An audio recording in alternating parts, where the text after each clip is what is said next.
जय हिंद दोस्तों, मैं हूं हीरा परिहार और आप देख रहे हैं सैनिक एकता। चैनल को सब्सक्राइब करें, वीडियो को ज्यादा से ज्यादा शेयर करें, लाइक करें, कमेंट करें। दोस्तों आज हम जिस टॉपिक पे बात करेंगे, अगर आप हमारी वीडियोस देख रहे हैं तो वे सभी जवान जो डिफेंस ऑर्गेनाइजेशन से बिलोंग करते हैं, Indian army, air force, navy, territorial army, DSC या वेटरन्स, एक्स सर्विस मैन या उनकी फैमिलीज, विडो, वीर नारी या उनके बच्चे, अगर आप हमारी वीडियो देख रहे हैं तो ये वीडियो आपके लिए बहुत इंपॉर्टेंट हो सकती है। और आपके पास अगर ये वीडियो भेजती है तो अगले वाले को ये वीडियो जरूर शेयर करें ताकि वे लोग भी इसका लाभ ले पाएं। दोस्तों आज हम बात करेंगे कि किस प्रकार से जो फौजी भाई हैं या उनकी फैमिलीज हैं, मिलिट्री फैमिली से बिलोंग करते हैं, वो अपने हाउस में किस प्रकार से टैक्स में रिबेट पा सकते हैं, हाउस टैक्स में किस प्रकार से एग्जेप्शन पा सकते हैं, उसकी बात करेंगे आज हम। वे उन जवानों के घर जो नगर पालिका के अंतर्गत आते हैं, अर्बन एरिया में रहते हैं या गांव में भी रहते हैं, तो उनके घर नगर पालिका के अंतर्गत आते हैं तो उनको हाउस टैक्स पड़ता है, यानी कि एनुअली हाउस टैक्स देते हैं। उनको कौन कौन सी शर्तें पूरी करनी है ताकि आपको हाउस टैक्स ना पड़े और क्या कार्रवाई करनी है कि आपको हाउस टैक्स से छूट और निजात पा सकते हैं। दोस्तों आजकल देखा गया है कि जब भी आप कॉलोनीज में घर बनाते हैं तो होता है कि आपकी विंडो की झांप जो है रोड में आ जाती है, उससे हाउस टैक्स ज़्यादा हो जाता है। या आप घर के जैसे अंदर प्रवेश करते हैं तो आपकी सीढ़ियाँ जो स्टेयर्स होती हैं वो जो है आपकी रोड में आती हैं, या आपके घर के अंदर टाइल्स लगे होते हैं या आपके मार्बल बिछा होता है, या घर के अंदर कितनी ज़्यादा फिनिशिंग करते हैं उतना ज़्यादा हाउस टैक्स पड़ने लग जाता है, या ज़्यादा आपके रूम जितने ज़्यादा होंगे उतना ज़्यादा हाउस टैक्स पड़ेगा। और अगर आपने छत में अगर फॉल सीलिंग करा रखी है तो उसमें भी आपको हाउस टैक्स ज़्यादा देना पड़ता है, यानी कि जितना ज़्यादा आप वर्क घर में कराएंगे तो उतना ज़्यादा हाउस टैक्स पड़ता है। तो इन सब चीज़ों से आपको कैसे निजात पा सकते हैं उसकी आज बात करेंगे।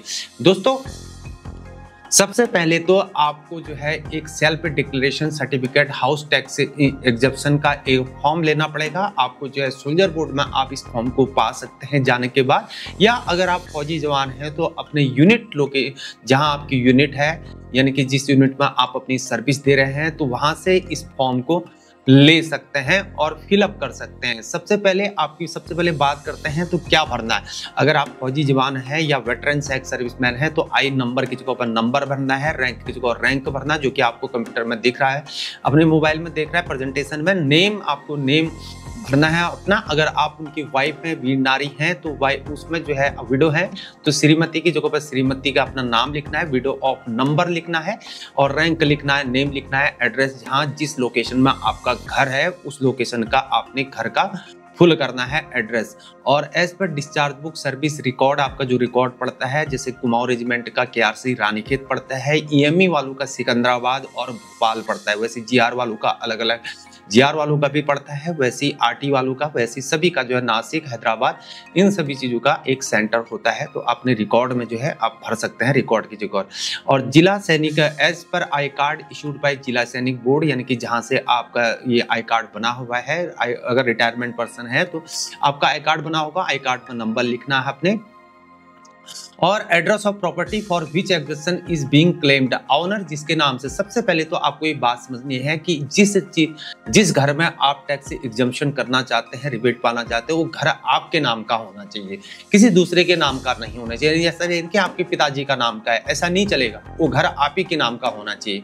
तो आपको इन बातों को समझना है। अगर विडो है तो आपके नाम से वो घर होना चाहिए, और एड्रेस जो है जहाँ घर है वहां पर वो एड्रेस होना चाहिए, ठीक है ना। और डिटेल्स ऑफ हाउस टैक्स, यानी कि हाउस टैक्स कितना पड़ रहा है इसको ब्लैंक कर देना है, आपने कोई भरना नहीं है इसको। पेड ऑन नॉट पेड इसको भरना नहीं है, यानी कि आपके नगर पालिका नजदीक से आप इसको फिलअप करवा सकते हैं। और उसके बाद ESM I card issued by जिला सैनिक उधम सिंह नगर, मैं उधम सिंह नगर से बिलोंग करता हूं, तो आपने अपनी जगह का भरना है, डेटेड मोबाइल नंबर भरना है। फिर आपके लिए जो है शर्तें हैं, इस शर्तों को जानना बहुत जरूरी है। The house mentioned in para 1, para 1 मतलब जो 1 नंबर का जो आपने भरा है, 1 नंबर, आई नंबर, रैंक यानी कि इंडिविजुअल का नाम की बात कर रहा है। Address mentioned in my service record, जो भी आपकी सर्विस रिकॉर्ड होता है, यानी कि पार्ट टू ऑर्डर या ड्यू टू ऑर्डर हुआ होता है, अगर आपने घर चेंज नहीं किया तो आप घर को भी चेंज कर सकते हैं, अपना एड्रेस चेंज कर सकते हैं। यानी कि डिस्चार्ज बुक में मेंशन होना चाहिए, is owned by being utilized solely for my own, यानी कि आपके खुद का घर होना चाहिए, residential purpose and no part is given और रेंट एंड सो इवर, यानी कि घर आपके नाम का होना चाहिए, घर होना चाहिए, लेकिन उसमें से कोई भी रेंटल इनकम नहीं होनी चाहिए। अब बात करेंगे आगे कि रेंटल इनकम होनी चाहिए नहीं होनी चाहिए, उसका प्रूफ क्या मांगते हैं सबसे पहले आपसे। I am not claiming such rebate anywhere else, आप किसी भी प्रकार का कोई भी रिबेट नहीं पा रहे हैं। और no commercial activities being done in the house, यानी कि आपका घर कॉमर्शियल रजिस्ट्री नहीं होनी चाहिए, यानी कि रेजिडेंशियल हाउस होना चाहिए। ऐसा नहीं कि आपने घर बना दिया, पीछे आगे बना दिए दुकान है, तो आपका जो है उस घर से यहाँ पर दुकानों से किराया आ रहा है, तो आपको उसमें कोई भी छूट नहीं मिलेगी। और वो जो है यहाँ पर रजिस्ट्री भी अगर होगी तो आपकी कॉमर्शियल रजिस्ट्री होगी तो तब भी नहीं मिल पाएगा, ठीक है ना। There is no addition alteration done in house since last tax assessment, as soon as there any change in the status I shall inform district welfare office immediately, यानी कि आपको शीघ्रता से वहां रिपोर्ट करना है। I understand that I solely responsible for the fact informed other certified by me in this certificate, date डालने हैं, अपना सिग्नेचर करना है, और प्रॉपर्टी का आईडी नंबर या वार्ड नंबर जो आपका है, जैसा मेरे का वार्ड नंबर, मेरा भी एक वार्ड नंबर है जहां मैं रहता हूं, वैसे ही आपका भी वार्ड नंबर होगा, और जिला सैनिक ऑफिस का जो है डेटा नंबर वो खुद भर लेंगे, सिग्नेचर जीएसओ के वो खुद ही भर लेंगे। अब इसमें चाहिए क्या क्या, सबसे पहले आपको एक आधार कार्ड चाहिए, इनके आधार कार्ड की फोटो कॉपी चाहिए। आपका जो पीपीओ होता है, अगर डिस्चार्ज, अगर रिटायरमेंट सोल्जर हैं तो आपका पीपीओ यानी कि पेंशन पेमेंट ऑर्डर जो होता है, स्पर्श से आप डाउनलोड कर सकते हैं, या आप जब रिटायरमेंट आए होंगे तब भी आपने लोड किया होगा पीपीओ, या आपको रिकॉर्ड से दिया होगा उस समय पीपीओ। और जो है खाता खतौनी, यानी कि जो खतौनी का वो उसका फोटो कॉपी आपने लेना है, जो एक छोटा सा एक फर्रा होता है खाता खतौनी। अगर नहीं है तो आप तहसील में जाके खाता खतौनी निकाल सकते हैं, 10 रुपये लेगा आपसे, और 10 रुपये निकाल लेके जो है आपकी खाता खतौनी इस प्रकार से निकल जाएगी, ठीक है मेरे दोस्तों। अब दूसरा आपको ये करना है कि इसमें एक एफिडेविट मिलेगा जिसमें 10 रुपये का टिकट लगेगा, यानी कि 10 रुपये का एफिडेविट लगेगा, उसमें आपने नोटरी करा सकते हो, शपथकर्ता के हस्ताक्षर आपने उसमें इस प्रकार से एक एफिडेविट बनवाना है। और रेडीमेड मिलता है आजकल, तहसील में जाएंगे तो आपसे कितने रुपए लेगा, 10 रुपये लेगा, और 50 रुपये वो टाइप करने के ले लेगा। टाइप नहीं भी करोगे तो आप खुद भी, वैसे 50 रुपये में हो जाएगा ये काम। तो शपथकर्ता, रैंक, नेम, निवासी, ग्राम, आपने इन चीजों को भरना है। और नीचे दिए गए शपथकर्ता संपूर्ण बयान करता हूँ, शपथ पूर्वक बयान करता हूँ कि आवेदन पत्र, शपथ पत्र मेरे द्वारा दिया गया समस्त विवरण, मेरी जानकारी पूर्ण, सत्य एवं सही है, ठीक है ना। शपथकर्ता यानी कि आपने शपथ एक एफिडेविट इस प्रकार से बनवाना है, इसमें 50 रुपये से ज्यादा खर्चा नहीं आएगा, क्योंकि 10 रुपये का आपका टिकट लगेगा और 10-20 रुपये वो ले लेगा, ठीक है। तो इस प्रकार से आपका ये काम हो जाएगा। ये फॉर्म है, आपको इन चीजों को भर के जो है पहले आपने सबसे पहले सोल्जर बोर्ड में रिपोर्ट करनी है। अगर आप यूनिट में, अगर अपनी फौज में सर्विस दे रहे हैं तो अपने यूनिट से इस फॉर्म को लेना है, और उसके बाद इस कार्रवाई को आपने करनी है, यानी कि यूनिट से करवाना है। और उसके बाद अगर वहां रहते हैं तो रिटायरमेंट है तो सोल्जर बोर्ड से करवाना है, अगर विडो है, वीर नारी है, तब भी आपने सोल्जर बोर्ड से कार्रवाई को करवाना है।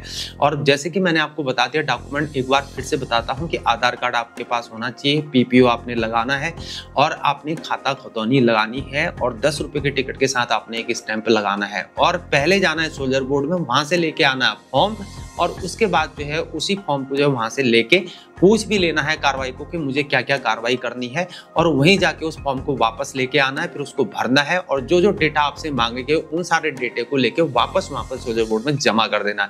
और बाद में आप पाओगे कि आपको जो है हाउस टैक्स में रिबेट मिल पाएगा।